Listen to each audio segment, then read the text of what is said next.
جی السلام علیکم ورحمۃ اللہ، میں غلام مرتضیٰ ظفر کینیڈا سے روشن تاریخ کے سلسلہ میں آج اس کی 17ویں قسط لے کر ہم حاضر ہوئے ہیں۔ تو ابھی تک ہم نے وہ لودھی خاندان تک جتنے بھی ادوار گزرے ہیں پنجاب اور ہندوستان کے اوپر ان کا ذکر کیا۔ جس طرح شروع میں جو ہے نا وہ محمود غزنوی نے حملے کیے، لیکن اس نے پورے ہندوستان پہ قبضہ نہیں کیا تھا، صرف پنجاب کی حد تک وہ محدود رہا تھا۔ تو بڑی لمبا اس کا دور جو ہے نا وہ چلا تھا، کوئی 224-25 سال۔ تو اس کے بعد جو اصل ہندوستان کے اوپر جو ہے نا وہ حکومت کرنے کے لیے جس نے کوشش کی وہ غوری خاندان تھا۔ تو غوری آئے، لیکن غوری بھی لمبا عرصہ جو ہے نا وہ نہیں رہے تھے، وہ بھی 1206 تک رہے۔ اور پھر غوری اپنے پیچھے خاندان غلامہ جس کا سربراہ قطب الدین ایبک تھا، اور اس میں التمش بڑا تھا، رضیہ سلطانہ وغیرہ، وہ دور گزرا جو 1290 تک رہا۔ اور پھر اس کے بعد خلجی آ گئے، تو خلجیوں نے 1290 سے 1320 تک جو ہے نا وہ حکومت کی۔ تو اس کے بعد جو ہے وہ پھر تغلق آ گئے، اور تغلق جو ہے انہوں نے بھی پھر 1413 تک جو ہے نا وہ حکومت کی۔ تو پھر امیر تیمور کا حملہ ہوا، اور پھر سید آ گئے، کچھ عرصہ سیدوں نے حکومت کی۔ تو سیدوں کے بعد پھر لودھی آ گئے تھے، تو جس میں بہلول لودھی کا ہم نے ذکر کیا، اور سکندر لودھی کا، اور پھر ابراہیم لودھی کا، اور اس کے بعد پھر مغل آ گئے۔ اصل میں جو دور چلتا ہے، جو سنہرا دور جس کو ہم کہہ سکتے ہیں، یا بہت لمبا دور جس میں تقریباً 300 سال جو ہے نا وہ مغلوں نے حکومت کی، تو یہ بابر سے جو ہے نا یہ شروع ہوا۔ اور اب اس کی زیادہ تفصیل میں ہم جائیں گے، دیکھیں گے کہ شاید ہر ایک حکمران پہ 1 یا 2 قسطوں میں جو ہے نا وہ کرنا پڑے۔ تو مغل جو ہے اس میں بابر جو ہے وہ ہندوستان میں آیا تھا پہلے، تو لودھی کے ساتھ، ابراہیم لودھی کے ساتھ اس کا مقابلہ ہوا تھا پانی پت میں۔ اصل میں یہ جو ظہیر الدین بابر تھا، یہ سارے فرغانہ کا ایک علاقہ تھا، یہ جو موجودہ آپ کہہ لیں ازبکستان، کرغزستان وغیرہ اور تاجکستان، اس کا جو ایریا تھا سمرقند کے قریب، فرغانہ کا حکمران تھا یا والی تھا اس کا باپ جو ہے نا شیخ عمر بابر کا۔ تو بابر جو ہے یہ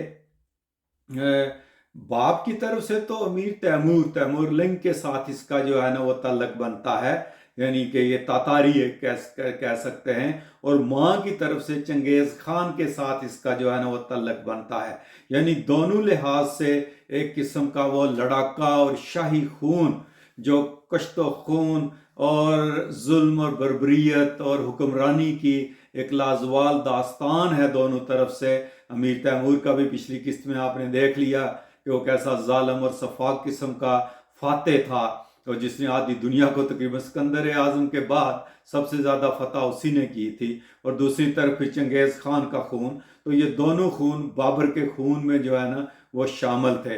اور یہ 14 فروری 1483 کو پیدا ہوا تھا ازبکستان کے شہر اندیجان میں۔ تو جب اس کا باپ فوت ہو گیا، وہ تو بابر کی عمر صرف اس وقت کوئی 12 سال تھی، تو اس کو 12 سال کی عمر میں ہی تخت نشین کر دیا گیا، یا والی بن گیا، حکمران بن گیا۔ تو شروع میں بہت مشکلات آئیں اس کو جو ہے نا، اس کے چچا اس کے خلاف ہو گئے، اس کے ماموں اس کے خلاف ہو گئے، تو یہ فرغانہ میں جو ہے نا وہ کوشش کرتا تھا، تو ادھر سمرقند جو ہے نا وہ اس کے ہاتھ سے نکل جاتا تھا، ادھر کبھی چچا بغاوت کر دیتا، ادھر کبھی ماموں بغاوت کر دیتا، کبھی چچا کے بیٹے بغاوت کر دیتے، کبھی ماموں کے بیٹے بغاوت کر دیتے۔ تو سمرقند کو سنبھالتا تو فرغانہ ہاتھ سے نکل جاتا، فرغانہ کی طرف بھاگتا تو سمرقند ہاتھ سے نکل جاتا۔ تو بڑی تگ و دو اس کو بچپن میں جو ہے نا وہ کرنی پڑی، مگر اس تگ و دو میں یہ ایک بہت بڑا ہی قابل جرنیل بن گیا۔ یہ کہتے ہیں کہ حکمران تو اتنا اچھا ثابت نہ ہوا، مگر یہ جرنیل بلا کا تھا۔ آپ حیران ہوں گے کہ آج کل بھی جو لیٹسٹ وار فیئر ہے اور جو وار کے جو کالجز ہیں، انسٹیٹیوٹس ہیں، ان میں امیر تیمور اور بابر کے بارے میں پڑھایا جاتا ہے کہ ان کی جو حکمت عملی تھی، جس طرح یہ فتح حاصل کرتے تھے، جبکہ ان کی فوج بہت تھوڑی ہوتی تھی دشمن کے مقابلے میں، تو یہ کیسے فتح حاصل کرتے تھے کہ یہ بہت بڑا ایک جرنیل بن گیا تھا۔ تو اس طرح اس نے جب دیکھا کہ ایک دفعہ تو اس کے ہاتھ سے فرغانہ بھی نکل گیا اور پھر یہ سمرقند بھی نکل گیا، کوئی ایریا اس کے پاس رہا نہیں تھا، تو کبھی یہ بھاگ کے کہیں چلا جاتا، کبھی کہیں پھرتا رہا بیچارہ بے یار و مددگار، بالکل برا حال جو ہے نا وہ اس کا ہو گیا تھا۔ تو اس کے بعد پھر اس نے ہمت کی، پھر اس نے سمرقند پہ قبضہ کیا، کئی دفعہ اس نے اس پہ قبضہ کیا اور کئی دفعہ گیا۔ آخر اس نے سوچا کہ یہ تو بہت بڑی مصیبت ہے، تو اس نے رخ کیا کابل کی طرف۔ تو پھر کابل پہ اس نے آ کر جو ہے نا اپنی ساری فوج اکٹھی کی، اور کابل پہ آ کر اس نے قندھار پہ اور کابل پہ قبضہ کر لیا، اور کابل میں آ کر یہ مکمل بادشاہ بن گیا۔ اس کے بعد بھی اس نے کوشش کی سمرقند پہ قبضہ کرنے کی، مگر وہاں اس کو کامیابی نہیں ملی تھی، اور پھر یہ کابل کا حکمران بنا، اور پھر کابل سے اس نے پھر اب بڑھنا شروع کیا۔ اب کابل میں اس کو نظام حکومت چلانے کے لیے پیسے کی ضرورت تھی، اور وہ پیسہ جس کو بھی چاہیے تھا، چاہے وہ خلجیوں کو چاہیے ہو، چاہے وہ تغلقوں کو چاہیے ہو، نظر کہاں کرتے تھے؟ وہ ہندوستان پہ، کہ یہ سونے کی چڑیا تھی۔ تو اس نے ہندوستان کی طرف اپنا رخ کیا۔ تو پہلے اس نے کوئی 2-4 حملے کیے، اور اس میں وہ تھوڑا سا ایک قسم کا جائزہ لیتا رہا کہ میں کیسے جو ہے نا وہ ہندوستان پہ وہ حملہ کروں، لیکن وہ پنجاب کی حد تک ہی رہتا تھا۔ پھر ہوا یہ کہ ابراہیم لودھی چونکہ بہت ظالم تھا، ابراہیم لودھی کے اور اس کا جو دوسرا دولت خان لودھی تھا، اس کے اختلافات جو ہے نا وہ ہو گئے۔ وہ گورنر تھا دولت خان لودھی جو ہے نا، وہ پنجاب کا، لاہور کا، اس سرحد کے اس علاقے کا، اور ادھر جو مہوار کا راجہ تھا رانا سنگا، وہ بھی تاڑ رہا تھا، وہ بھی اصل میں اپنی مار پر تھا، لیکن ابراہیم لودھی سے وہ بھی تنگ تھا کہ وہ چاہتا تھا کہ ابراہیم لودھی سے جان چھڑائی جائے۔ تو اس نے بھی دعوت دی بابر کو کہ آؤ ہندوستان پر حملہ کرو، اور دولت خان نے بھی جو ہے نا وہ دعوت دی بابر کو کہ آؤ ہم تمہارا ساتھ دیں گے اور حملہ کرو آ کے۔ تو پھر بابر نے رخ کیا جو ہے وہ ہندوستان کا۔ پہلے وہ پنجاب میں آیا، اس وقت اس کو گورنر سے بھی ہٹا دیا گیا تھا ابراہیم لودھی کے دور میں دولت خان کو، تو اس نے مدد کی جو ہے نا وہ بابر کی، اور بابر نے تقریباً یہ جو لاہور وغیرہ کا علاقہ ہے پنجاب کا، اس کے اوپر قبضہ کیا۔ لیکن اسی دوران پیچھے جو کابل میں ہے ادھر جو ہے نا وہ بدخشاں وغیرہ میں ادھر وہ ہے نا بغاوت ہو گئی، ادھر جو ہے نا وہ اس کی حکومت کو خطرہ ہو گیا۔ پھر یہ بیچارہ یہاں اپنے بندے چھوڑ کے بھاگا وہاں، اور وہاں جا کر بدخشاں کو قابو کیا، کابل کی حکومت تھوڑی مستحکم کی، بدخشاں میں ہمایوں کو چھوڑا، اور قندھار وغیرہ میں اس نے جو ہے نا وہ کامران مرزا اپنا جو دوسرا بیٹا تھا اس کو چھوڑ کے، تو پھر دولت خان نے اس کو کہا کہ یہ موقع ہے، ابھی آؤ اور ہندوستان پہ حملہ کرو۔ تو پھر یہ ہندوستان کی طرف آیا، اور اس نے ہندوستان کے اوپر جو ہے نا وہ حملہ کیا۔ پہلے اس کا مقصد رہنے کا نہیں تھا، حکومت قائم کرنے کا نہیں تھا، پہلے اس کا مقصد تھا کہ میں اس کو لوٹ کر جو ہے نا وہ واپس چلا جاؤں گا۔ تو اس نے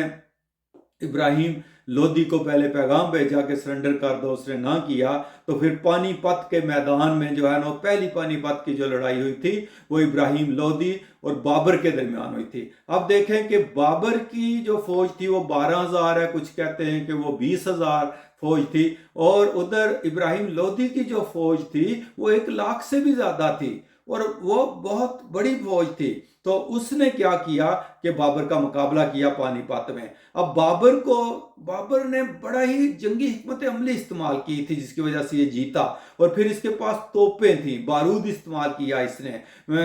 گنیں استعمال کی پہلی دفعہ، جو کہ ابراہیم لودھی نے اور رانا سنگا وغیرہ نے دیکھی ہوئی نہیں تھی۔ تو ویسے رانا سنگا نے بھی بے ایمانی کی تھی، بابر کا ساتھ نہیں دیا تھا بلا کے بھی۔ تو پھر بعد میں رانا سنگا کی بھی اور بابر کی بھی لڑائی ہوئی تھی یہ پانی پت کی لڑائی جیتنے کے بعد۔ تو ہوا یہ کہ بابر نے اپنی فوج کو اس طرح ترتیب دیا کہ آگے وہ جو ہے بیل گاڑیاں اور وہ لگائے، اس کے پیچھے تیر انداز اور رائفل والے، پھر توپیں، اور پھر اپنی فوج کو اس طرح وہ 3 حصوں میں وہ تقسیم کرتا تھا اور خندقیں کھودتا تھا۔ تو ابراہیم لودھی کے پاس ہاتھی تھے، اب پورس کو بھی ہاتھیوں نے مروایا تھا۔ اب یہاں ایک تو بابر نے خندقیں کھودی جس میں ہاتھی گر گئے اور چنگاڑنے لگے اور واپس بھاگ اٹھے، دوسرے توپوں کی گن گرج سے ہاتھیوں میں بھگدڑ مچ گئی اور ابراہیم لودھی کی فوج کو انہوں نے رون ڈالا، اور کہتے ہیں کہ بابر نے 5 گھنٹے میں یہ جنگ جیت لی تھی۔ اور ابراہیم لودھی کو بہت اس کے بھائی نے سب نے کہا کہ بھاگ جاؤ، لیکن وہ بھی پٹھان تھا، بھاگا نہیں تھا، اور بابر نے سب سے پہلے لودھی کو مارا، اور بابر جب اس کا سر کاٹ کر پیش کیا گیا تو اس کے فوجی پھر بھاگ گئے، اور اس طرح ابراہیم لودھی جو ہے نا وہ میدان جنگ میں مارا گیا تھا۔ پھر اس طرح بابر نے دلی میں داخل ہوا، پھر آگرہ گیا، تو اس نے پہلے آگرہ میں بھیج دیا تھا اپنے بیٹے ہمایوں کو، تو اس نے اپنے باپ کے استقبال کی جو ہے نا وہ وہاں تیاری کی، اور جب آگرہ میں پہنچا جو ہے نا وہ بابر، تو ہمایوں کہتے ہیں کہ ہمایوں کو جو ہے نا وہ کوہ نور ہیرا وہاں پیش کیا گیا تھا جو دکن کے مہاراجا سے اس وقت جیتا ہوا تھا۔ تو بابر پہلے دہلی پہنچا، حضرت نظام الدین اولیاء کے مزار پہ کہتے ہیں حاضری دی، پھر آگرہ گیا۔ تو یہ جو ہیرا تھا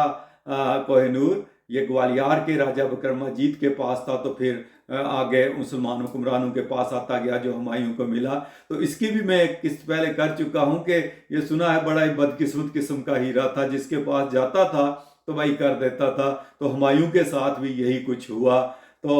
ابھی چونکہ یہ قسط بہت لمبی ہو جائے گی تو ہم بابر کا باقی حصہ جو ہے وہ دوسری قسط میں کور کرتے ہیں۔ تو اس قسط کو جو 17ویں قسط ہے، اس کو ہم کہتے ہیں کہ یہ ظہیر الدین بابر کی جو مہمات تھی اس کا یہ پہلا حصہ ہے۔ تو اب 18ویں قسط میں ہم اسی کو آگے جو ہے نا وہ جاری رکھتے ہیں۔